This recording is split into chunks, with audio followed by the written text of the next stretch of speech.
Thanks for tuning in to this broadcast of The Resilient Advisor. My name is Jay Coulter. Joining me for this episode is Jay Hummel of the Wealth Advisor Growth Network. This is part of the Advisor Growth Series that Jay and I have been doing for several months now. And on this episode, we are going to focus in on how to prepare your business for a downturn in the economy, the business, and the markets. But first, I want to recognize Jay for an award that he won this week for his book, Success and Succession. Jay, tell us a little bit about the book and the recognition it received this week. Well, thanks, Jay. Good to see you. Good to talk to everybody out there. Wealthmanagement.com did their top advisor books of the last decade, and they were nice enough to name our book Success and Succession #1. We wrote it in 2015 with two good friends of mine, Eric Heyman and Tim Kochis. And what we did was the first time anybody had ever looked at succession from the successor point of view. So Eric and I talked about the challenges we had as successors. Tim was nice enough to come along and talk about the views of the founder. And so we talked about how the different views cause conflict and hopefully gave advisors a roadmap on how they can successfully transition their practices to future successors. So thanks for bringing it up. Yeah. When did the book come out?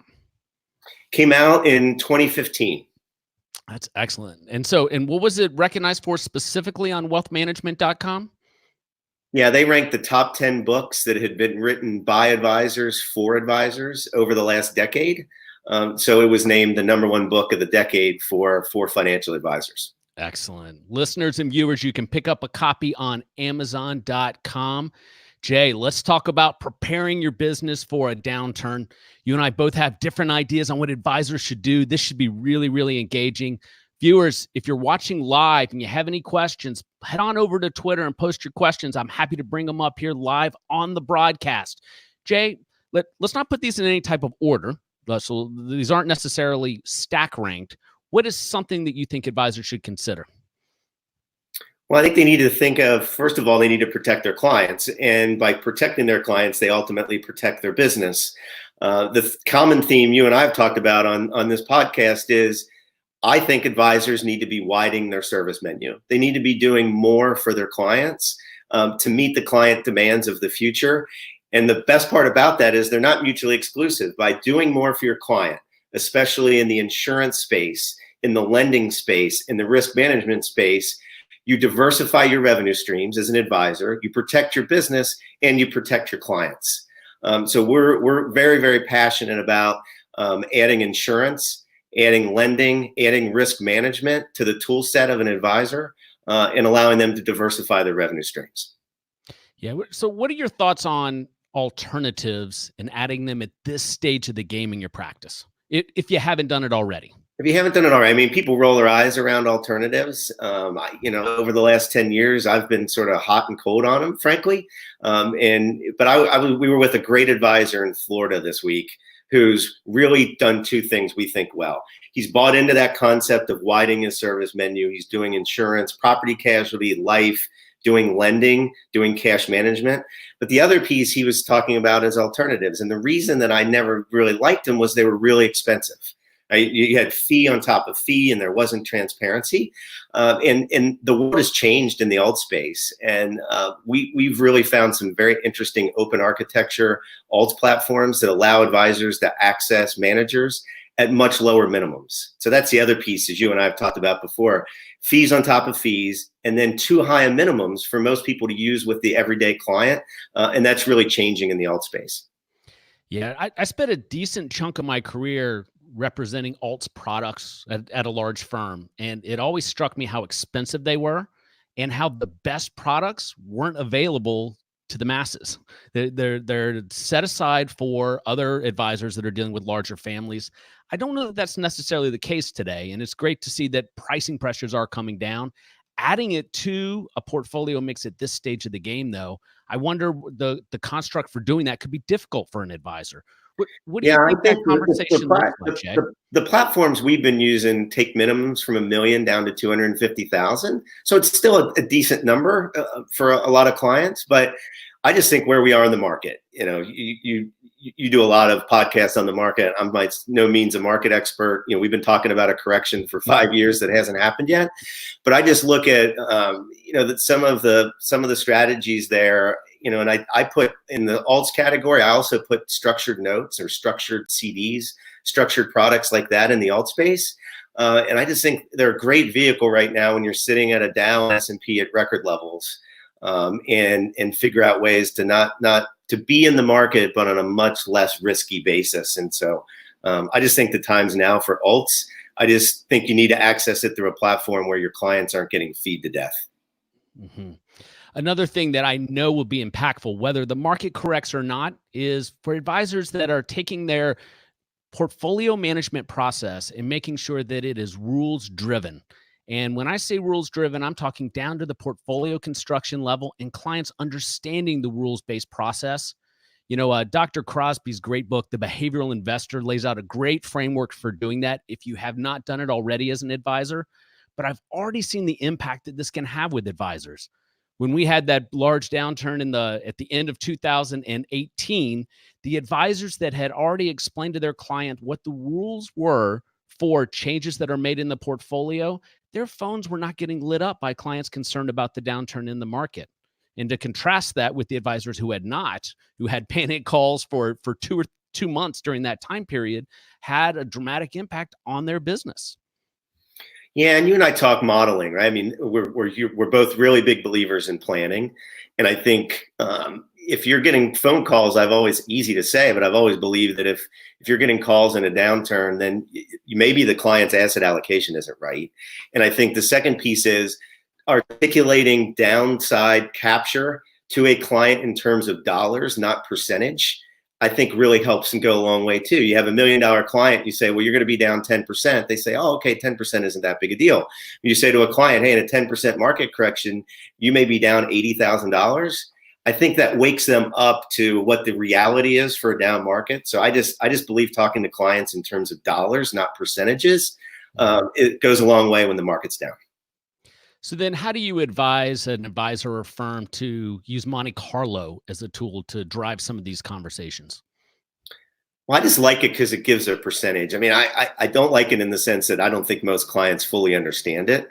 But I do believe talking to clients where you can either give them a risk score as an example, or a Monte Carlo where you can say, hey, you get an 88% probability of success based on where we are today, and we'd like to make a change to get you north of 100%.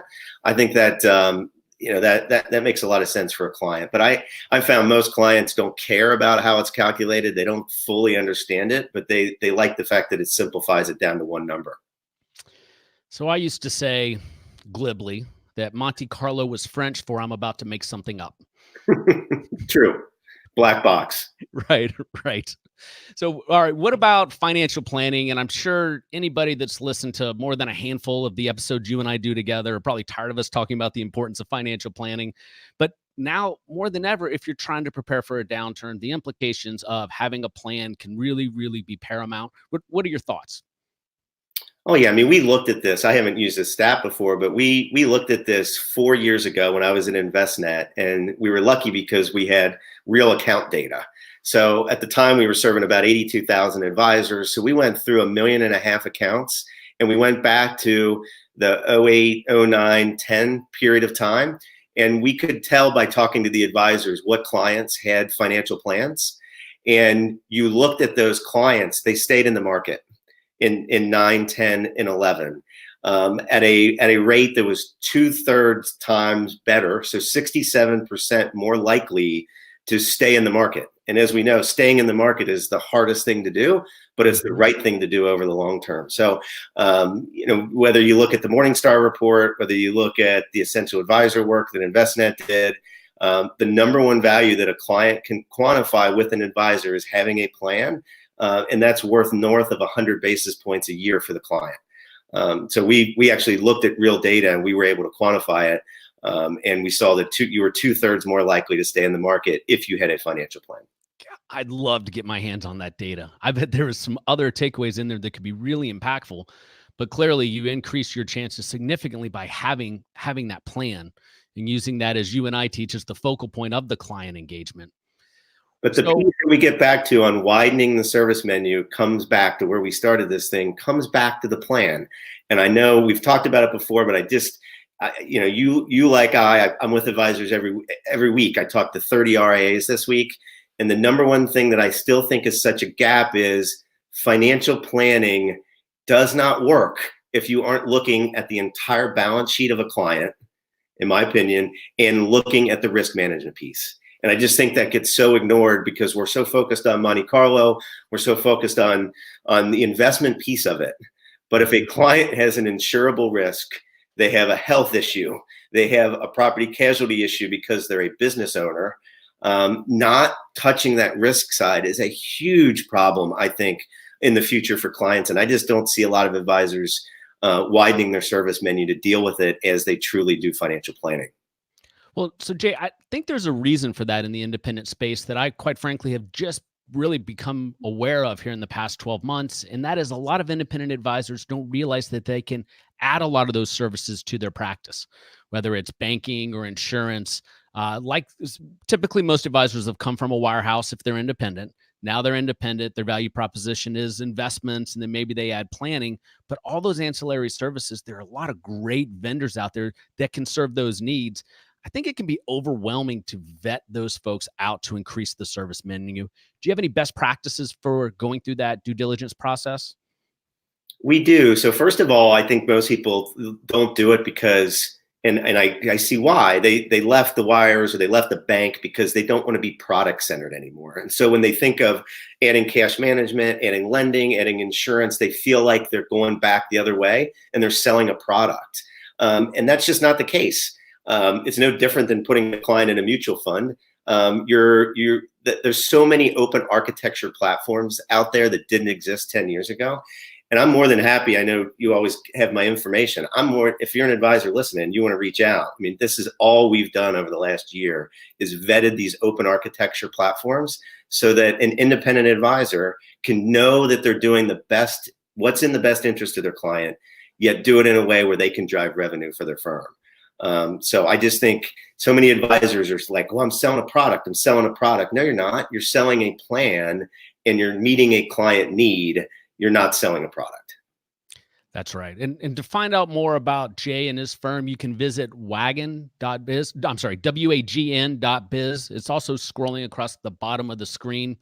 Jay, as we wrap up, here's my number one suggestion for advisors who are worried about a downturn in the market, specifically as it relates to clients that are in the distribution phase of their life. Mm-hmm. I find that most advisors that are worried about it have not locked down those clients into some type of robust, systematic distribution plan. Now, I'm not talking about buying a bunch of annuities and taking the income.